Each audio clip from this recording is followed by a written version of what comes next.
Assalamualaikum warahmatullahi wabarakatuh. Alhamdulillah mitra dangu tepang deui sareng sim kuring Kang Mulyana dina acara ngadongeng Sunda. Mugia sadayana aya dina kaayaan sehat salawasna, atuh anu bilih aya nu nandangan kasakit mugia ku Allah disihatkeun deui sabihara sabiharina. Apunten mitra sim kuring dina medharkeun ieu carita seueur kirangna seueur lepatna dina basa caritaan atanapi suantena ieu para tokoh dongeng kirang pas atanapi kirang sae kirang seru cenahna makang hapunten mitra sim kuring ngaraos reueus dedeh ku dongeng-dongeng Sunda ti jaman kapungkur dugikeun ka ayeuna anu kusim kuring dipika cinta.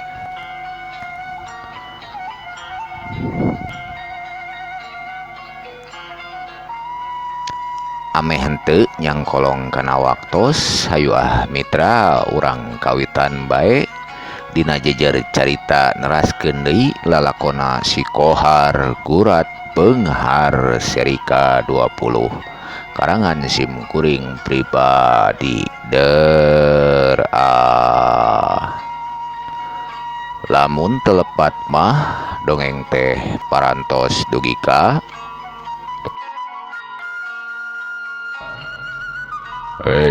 siluman andika geus kumaha ningin pucuk digirang nyin kakacauan di lembur lamun andika aya kawani mayeuh tandingan kaula ayeuna urang izin patunggalan jeung kaula.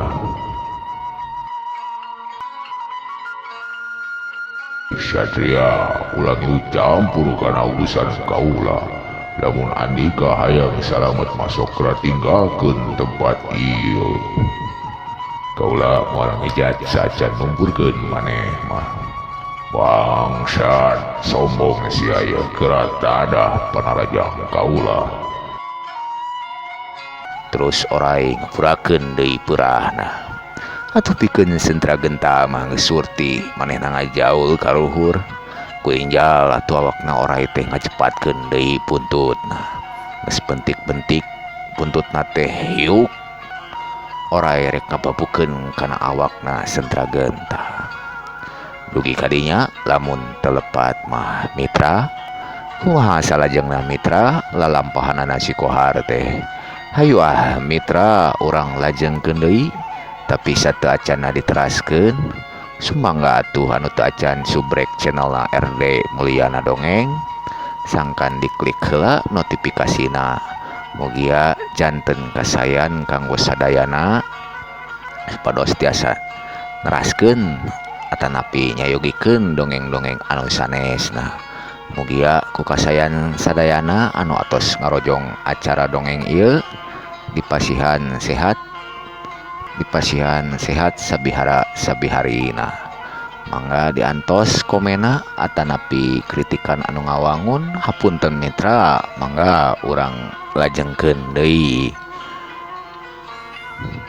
tapi plus serangan eta buntut orai teh ngahakan tetangkalan anu aya di satu kangen sentra genta torok-torok tetangkalan anu sakitu gedena teh peunggas nyareng seri atuh Raden Setra Genta kasiluman anu wujudna orai teh. Hehehe sok siluman geura kaluarkeun kabeh pangabisa teh ulah nuaran ayu wae atuh.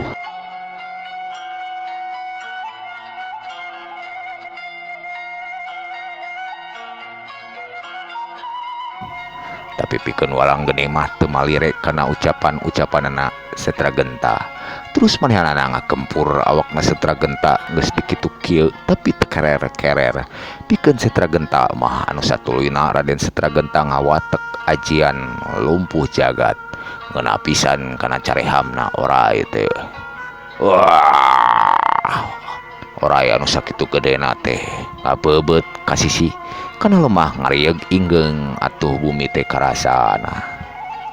Pas atuh orai teh jadi haseup hideung ngaca ngelek jadi wujudna aslina siluman walang geuning. saha Andika teh Satria? Kaula Raden Setragenta. Kaula diutus pikeun numpurkeun Andika siluman. Sombong anjeun teh Setragenta.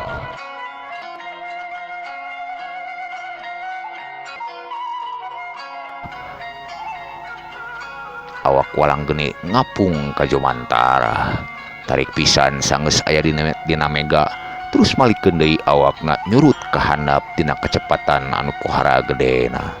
Sakadapan mah anu ningalikeun siga aya seuneu anu ngawentuk kulungan seuneu. Matak serab pikeun nu ningalikeun mah muru ka handap kana awakna Setragenta. Raden Setragenta marentahkeun ka kabehanana anu ningalikeun di dinya sinah mundur ngajauhan. Lila kalilaan awakna walang geni ngadeuketan kana awakna Setragenta, tapi Raden Setragenta henteu ngejat saeutik oge. Greger plerduk nimbulkeun sora pohara gedena. Kaayaan teh matak ingeung siga manggih lini anu sakitu gedena. Pikeun sasatuan mah matak lulumpatan atuh manuk satadina geus entrep na sarangna ngarapung indit ngajauhan atuh ngeceak walang geni. Ngociak nandangan ka nyeri lain pohara karasana. Anu satulina manehna kabur tinggalkeun eta pakalangan balik ka nagarana. Pikeun urang salembur mah surak ambal-ambalan. Pungah lain di kieuna. Raden Setragenta wujudna ge ngaleungit. Saurang oge anu ningalikeun. Horse menang euy. Pikeun jalma rembur mah menang kabunga geus lepas dina mamala. Rareget anu tumiba ka urang salembur. Dina satungtungeun eta Pak RT muruka kajadian anu satadina diparentahkeun ku si Kohar. Sangkan ngajagaan di belah pabrik Palbe jeung sejena muru ka eta tempat. Pak RT langsung ngareret ka si Kemet anu keur nangkep tuur sirahna tungkul. Dina taneuh sabari ceurik ngageunggeik. Pak RT kaget nah ari si Kemet ceurik henteu bungah siga batur. Pok Pak RT ngadeuketan sabari nyekelan tak-takna si Kemet teh. Pok Pak RT mulai nyarita. Manggas Jang Kemet, kunaon ilaing beut ceurik? Geus rengse kajadian teh. Nya ari ku kitu nama Pak RT. Si Kohar, Pak RT, sobat uing. Ya, yang kamar dan Kohar deh. Nah, katinggalinya. Ya, kanat, maneh apa kamana dan Kohar deh. Sakanya hokuing mah den Kohar awaknya kacungkeun ku oleh Pak RT. Sareng awakna tatu bawa-bawaan ku getih. Dan tebih kaacungkeunana Pak RT. Jeung anu nulungan urang-urang kamana nya Pak RT? Saha kitu anu nulungan urang-urang teh? Lamun teu salah mah Raden Setragenta ngaranna teh. Benernya Mang Oding. Mohon ras Raden Setragenta Pak RT anu nulungan urang-urang teh. Tapi kamananya? Pembae urang tersempat nganuhunkeun ka eta satria. Ayeuna urang aya nu leuwih penting. Nyaeta neangan Den Kohar. Naha marana cicing wae. Wayahna ayeuna urang bencar neangan Den Kohar. Nya Pak RT siap. Atuh jalma teh neangan di setiap madap. Tetela si Kohar teh teu kapanggih tapak-tapakna acan. Kayaan peuting beuki tiris karasana. Atuh Pak RT marentahkeun ka kabeh jalma sangkan balik heula. Dina neangan si Kohar arek ngabadamikeun heula jeung Mamal Kiai. Brul atuh jalma teh ngabrul rek muru ka masjid. Tapi ku Pak RT sabagian diparentahkeun sangkan ngajagaan setiap tempat. Teu hese beleke atuh sananaon anu diparentahkeun ku Pak RT teh dilaksanakeun hade-hade. Pak RT lebih si Kemet rek muru ka masjid. Nyampak teh Mama Kiai keur sila meneko ngawirid. Sok atuh Pak RT teh ngadeukeutan ka Mama Kiai tapi henteu kebat Pak RT teh. Mama Kiai surti terus Mama Kiai mukakeun panona. Sok atuh Mama Kiai nyarita. Aya naon Jang LT bangunku asa-asa kitu ilaing teh. Aya peungaon ieu teh. Aduh, hapunten ama, sim kuring sanes ngaganggu kana husuna Mama Kiai teh. Tapi sim kuring bade nyaritakeun yen Den Kohar kaaclengkeun ku eta oray. Tapi ku sadayana teh teu kapendak atos dipilarian ka ditu ka dieu oge.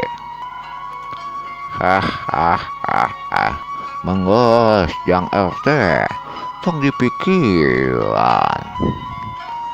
Naha ama teu kedah dipikiran. Apana Den Kohar teh ngaleungit ama. Nya Jang RT sakedeung ye datang. Yo gerak Den Kohar mah. Asa piraku ama. Tadi kusim kuring sareng warga di Paruruh temendak tapak-tapak najan ama. Nah, ilaing mah teu percaya ka ama gitu. Mohon ama sanes teu percanten ama. Moal gitu dileg-leg siluman mah. Moal atuh.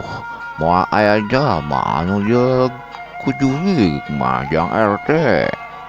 Kurunyung aya saurang anu nyampeurkeun kana riungan teh.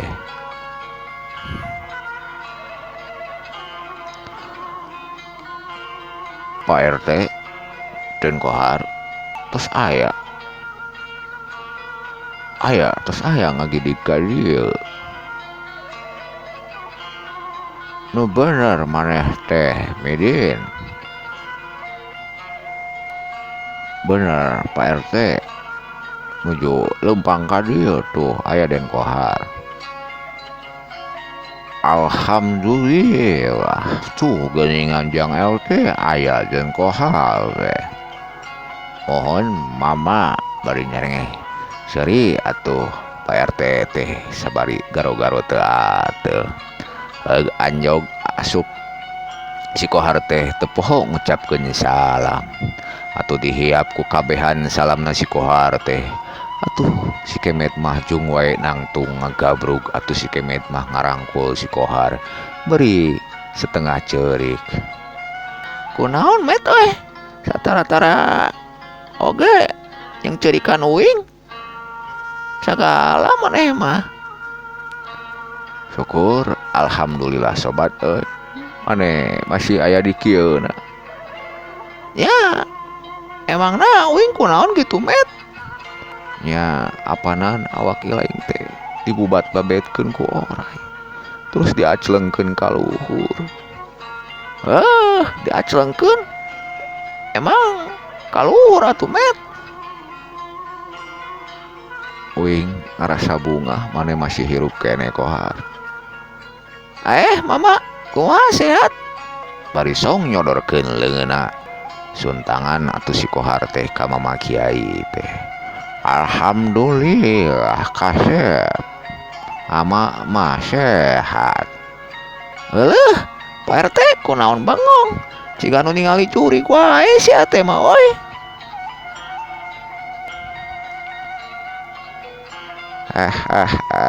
Syukur Aden ilaing masih keneh aya di kieuna geuningan. Maruk kunaon kitu? Da uing mah hirup keneh teh euy. Nya sim kuing mah teu percaya cenah Aden teh sawak-awak geus baroboran ku gade. Tapi nah geuningan Aden mah teu cecel bonca acan awak teh geuningan. Hebatnya uing mah teh euy. Bisi hayang hafal teh. Uing lila di Banten kieu ge teh. marukan teh kitu Aden. Ngalapelmu di Banten teh Aden. Ah, lain. Uing mah teh euy, lain ngalapelmu.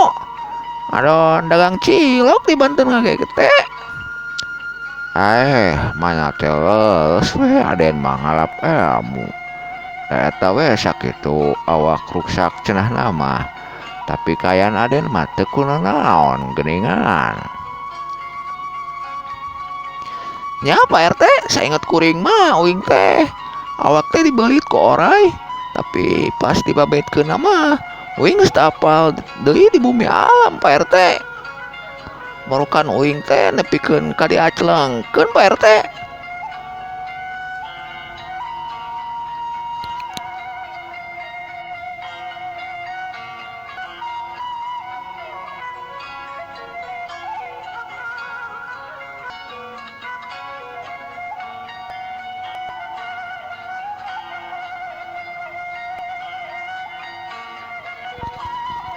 Hampura ama sim kuring teh bade tumaros soal Raden Setragenta. Baheula pernah nulungan kuring pas nyokot kembang sandura. Ayeuna nulungan deui warga salembur ari Raden Setragenta teh saanya ama. Ilaing hayang apalnya Raden Setragenta teh. Nya Raden Setragenta teh si kohal kene wujudna bakalan kaluar lamun den kohal nganjangan ka sedih. Marukan teh kitu ama. Ama ngarasa eug ayeuna ama arek mulang wae sanggeus badak subuh. Padahal mah kewe atuh ama ulah waka mulang. Manasina ama teh eueuh kewajiban ama naon kitu? Ya ama makan boga pasantren, boga urusaneun. Mohon dijajabkeun wae atuh ama. Entongkeun we, ama bisa mulang sorangan. Wios engke dijajabkeun ku abdi ama. Nya nuhun atuh jang kemet. Atuh si kohar teh diajak sesalaman kuno didinya teh. Atuh satuluyna waktu teh nyedek canari leutik hayam jago geus kongkorongok. Dibarengan ku suara recetna manuk tapi pikeun urang salembur mah saring cing pageuh kancing saring set pageuh iket. Bisi aya mamala deui, bisi aya mau ngamuk gajah mata. Atau jalma teh harita mah nuluykeun ngaronda. Teu karasa pikeun urang lembur mah poe teh nyedak deui ka isuk. Wanci carang cang tihang rek deukeut ka meletek panon poe. Warga salembur geus saget garawe mersihan imahna. Teu saeutik imahna nu ancur teh pangpangna bagian luhurna. Atuh jalma teh garotong royong ngabenerkeun imah anu raruksak. Atuh si kohar anu ngabiayaan jang sakabeh bahan wangunana mah. Atuh warga teh pada nganuhunkeun ka si kohar teh. Atuh ngaran si kohar teh nepikeun ka seungit ku lemburna jeung lembur-lembur sejena. Ayeuna urang nyelang deui ka tukang. Urang caritakeun heula suminta sanggeus aya panggilan tinu wajib. Pangpangna mah polisi. Putuh ku kasaksianana dina perkara Mang Darmo. Suminta isu keneh geus datang kanu wajib pok atuh suminta teh dibere sababaraha macem pertanyaan. Tapi manehna teu gugup teu nyirikeun yen manehna teu terlibat. Atuh polisi teh netepkeun yen anu salah teh tetep Mang Darmo. Anu satuluyna Mang Darmo dijaruji besi. Lumayan lila nandangan hukuman teh. Ayeuna urang caritakeun deui walang geni anu eleh patelakna jeung Raden Setragenta. Manehna anu satuluyna muru ka nagara cadas. Urang caritakeun geus nepi wae atuh walang geni teh. Terus manehna dedeheus ka paduka raja Haruman Geni. Sembah kapihatur paduka raja, hapunten kaula sudah pada dedeheus ka paduka raja. Adipati, walang geni aya naon ieu teh? kaula nyungkeun dihapunten sadaya-daya pangarsa. Kaula nandangan eleh adu cejaden sareng satria. Kaula ngalaman tatuparna. Urang ajar maneh adipati anu dipercayakeun ku kuring. Nah bisa eleh tah ku eta satria jeung saha eta satria teh ngaranna Walang Geuning. Rasakeuna teu bisa dianggap enteng.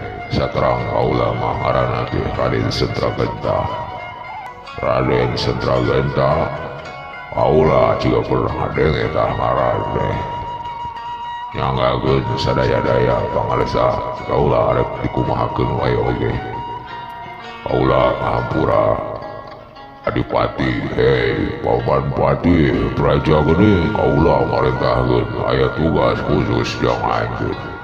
Geningan deui kakacauan di lembur Karangjati jeung tumpes tah Raden Sentragenta teh.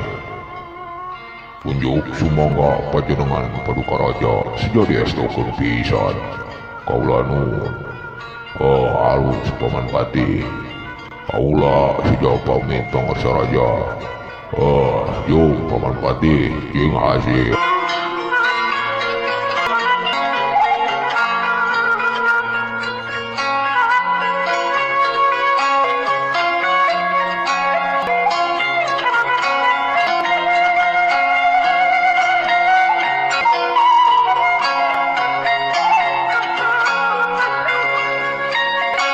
Para saat Patih Praja Geni ninggalkeun karaton leuweung cadas arek muru kalmur Karangjati. Waktosna seep kaum dangu mung sakitu dongeng lalampahana si Kohar seri anu ka-20 diantos wae seri anu salajeng. Nah hapunten anu kasuhun mugia kahibur ku caritaan simkuring. Hapunten sadaya tutur ucapan basa simkuring anu kirang merenah. Mugia kahibur cak wassalam.